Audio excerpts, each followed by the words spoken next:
7 ways to enjoy prophetic grace. 7 ways. Number 1, sit under your prophet regularly. Sit under your prophet regularly. The spirit entered into me. Ezekiel 2:2. When he spake unto me. The spirit entered into me when he spake unto me. Number 2, never joke with his counsel and his wisdom. Never you joke with his counsel, and never you joke with his wisdom.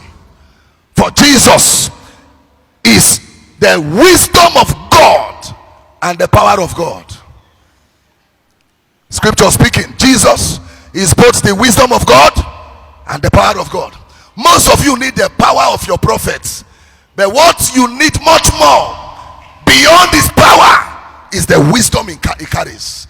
Those who don't value the wisdom of the house and the wisdom of the altar and the wisdom of the prophet, they are the one always looking for the power that he carries, that they cannot connect. He who can pay the price for wisdom can't pay the price for power. Power is a different thing. Number 3, never speak against him or be offended in him. Jesus said, blessed are those that are not offended in me. To be offended is to break your defense. To be offended is to be stranded. It's to be stranded. Number 4, never try to control them, for they are the servant of God, building according to a divine pattern. Exodus 25, God said to Moses, say, Moses, see that you build everything according to the pattern that I showed you. Don't try to make them prophesy when God said they should teach. Don't try to force them to teach when they should go into prophecy. Be so flexible and so free that any flow God gave your prophet, you flow with him. There is a pattern. He will give account to God, not to you. There's a pattern, a pattern, a pattern. Number 5, honor and respect them openly. Honor and respect them openly. He said, mark them which cause division among you, contrary to the things you have heard from the altar. He said, mark them, observe them, and avoid them. Anybody you relate with and suddenly you start hating your pastor, start disrespecting your pastor, start dishonoring your pastor, is a threat to your destiny. Number 6, blind your eyes to their errors. I didn't say to his errors, to their errors.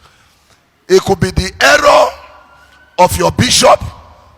All of this battalion of pastors seated, all of these pastors, resident pastor, senior pastor, assistant pastor, admin pastor, marriage pastor, all of the pastors, blind your eye to their errors and open your eye to the grace they carry. Never focus on the virus, focus on the virtue.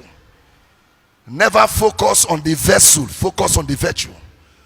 For we have this treasure in earthen vessel. We have this treasure in earthen vessel. The humanity will always be there. Forget their humanity and focus on their divinity. And lastly, number 7, bless them on a weekly, monthly, or regular salary. Bless them. If you don't have the capacity for them, place him on a weekly, monthly, or regular salary. Regular blessing. He that gives a prophet a cup of water shall receive a prophet reward. That's scripture. If we have sown to you spiritual thing, is it a big thing if we receive your material blessings? Sow into their grace, and the grace will show in your life.